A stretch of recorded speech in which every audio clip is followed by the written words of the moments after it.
भय जो देवलोक से लेकर पाताल तक कांप उठा था, जिसका नाम सुनते ही स्वयं देवता अपने आसन पर सिहर उठते थे। वह कौन था? वह था लंका का अभिमान, राक्षस कुल का सर्वोत्तम रत्न, रावण का पुत्र मेघनाद, जिसे संसार इंद्रजीत के नाम से जानता है। उस दिन लंका की धरती हिल गई थी, आकाश में बिजली कौंधी, हवाएं गरज उठी, महलों की दीवारें थर्रा उठी जब रावण का पुत्र जन्मा। वो कोई साधारण बालक नहीं था। उसकी पहली चीख में बादलों की गड़गड़ाहट थी, उसकी आंखों में तूफान की आंधी थी। रावण ने मुस्कुराकर कहा, यह मेरा पुत्र नहीं है, यह मेरी गर्जना है। इसका नाम होगा मेघनाद, बादलों का गड़गड़ाना।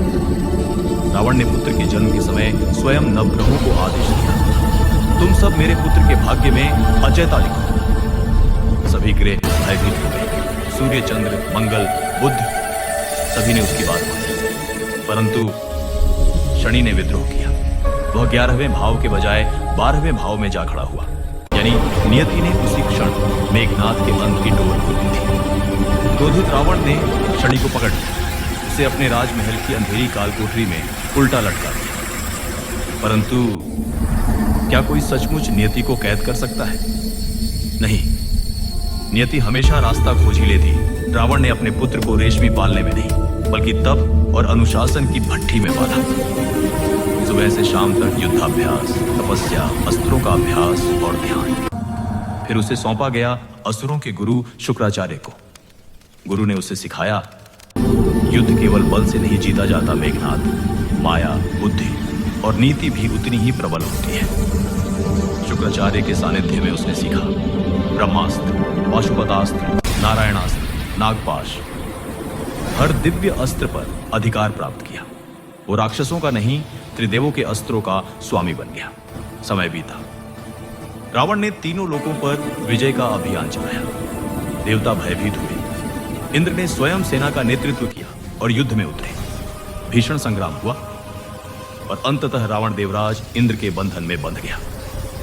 जब यह समाचार लंका पहुंचा तो युवा मेघनाद का क्रोध ज्वालामुखी की तरह फट पड़ा। वह बोला, जिसने मेरे पिता को बांधा है, अब वही देवलोक मेरे चरणों में झुकेगा। वीर संगीत तेज होता है। मेघनाद अपने मायावी रथ पर चढ़ा, अदृश्य होकर आकाश से प्रहार किया।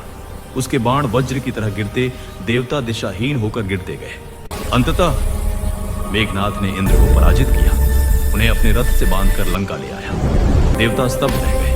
तीनों लोकों में गूंज उठा, जिसने इंद्र को जीता वही है इंद्रजीत। देवताओं की विनती पर ब्रह्मा स्वयं लंका आए। उन्होंने कहा, वत्स, तुम्हारा पराक्रम अनुपम है, परंतु इंद्र को मुक्त करना आवश्यक है।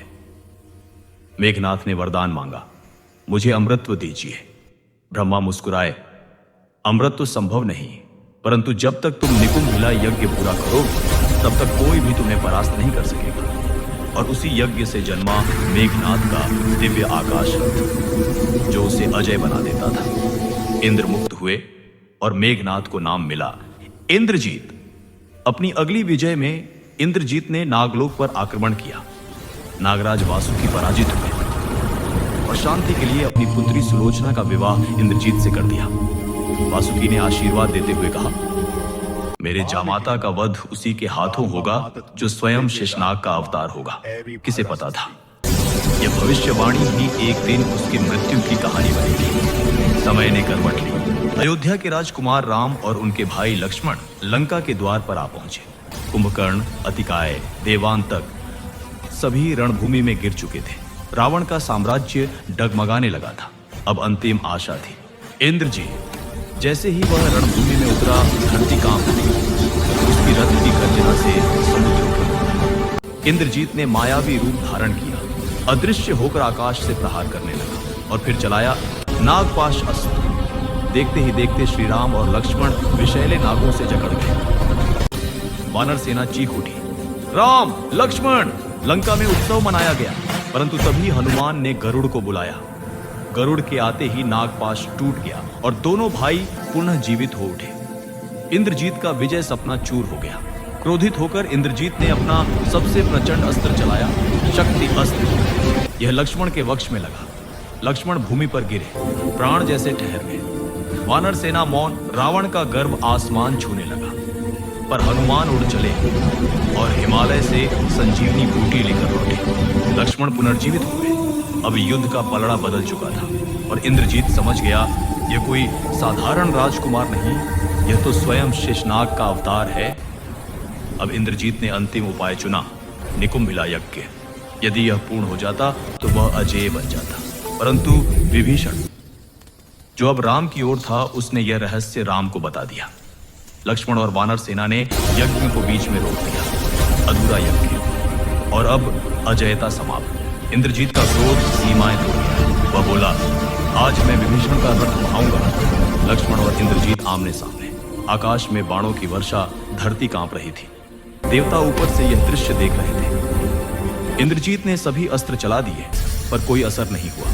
वह बोला, अब मैं समझ गया, तुम कोई मानव नहीं, स्वयं शेषनाग का अवतार हो। वह रणभूमि से लौट आया, रावण के चरणों में गिरकर बोला, पिता, यह युद्ध विनाश है, माता सीता को लौटा दीजिए। पर रावण का अहंकार चिल्लाया, भागने वाला कायर कहलाता है, अपमानित किंतु शांत। इंद्रजीत ने माता और पत्नी सुलोचना से विदा ली। उसकी आंखों में अब केवल कर्तव्य की अग्नि थी। वह रणभूमि में लौटा।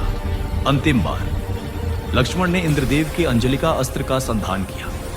अस्त्र सीधा इंद्रजीत के गले को भेद गया। मेघनाथ भूमि पर गिरा। आकाश में बादलों की गर्जना गूंज उठी, जैसे स्वयं स्वर्ग भी उसकी वीरता को प्रणाम कर रहा हो। उस दिन लंका मौन हो गई। रावण की सबसे बड़ी शक्ति, उसका गर्व, उसका अभिमान मृत पड़ा था रणभूमि में। श्री राम ने कहा, जो पुत्र अपने पिता के लिए मरा वह अमर कहलाएगा। इंद्रजीत मरकर भी मर नहीं सका, वह आज भी जीवित है। हर उस कथा में जहां वीरता, त्याग और कर्तव्य की बात होती है। रामायण केवल राम और रावण की कथा नहीं है, यह उस योद्धा की भी कहानी है जो सही और गलत के बीच फंसा रह गया, जिसके पास शक्ति थी, सम्मान था, पर अंत में उसके हिस्से केवल नियति की मौन मुस्कान आई। वह था मेघनाथ, इंद्रजीत, जिसने इंद्र को हराया पर नियति से हार गया।